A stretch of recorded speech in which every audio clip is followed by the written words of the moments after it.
Hey everyone, my name is Lynn Kleinmeyer, and here is your digital learning team tip.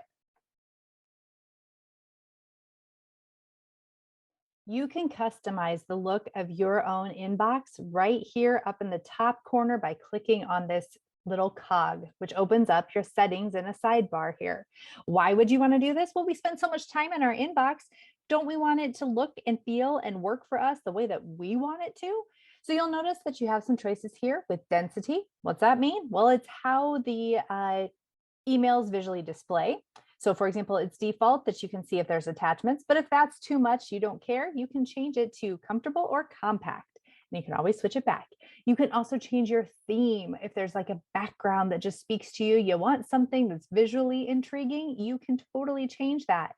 You can also customize how your inbox is organized. So the default is just in chronological order of when you receive your emails, but you can choose to have your important first, your unread first, or like your really, really important emails that you're using in the starring system to be talked about at another tip. And then you can customize even further. I have mine set up where I have to actually click on and actively open up each email. You can, however, have an inbox to the right, which then shows the reading here, or inbox below, which then opens up the messages below. So it's all customizable, my friends. You can make it all work for you. And you'll notice there's one last setting down here, which is that conversation view. This is how you bundle all of your emails together. But if that doesn't work, great, uncheck the box.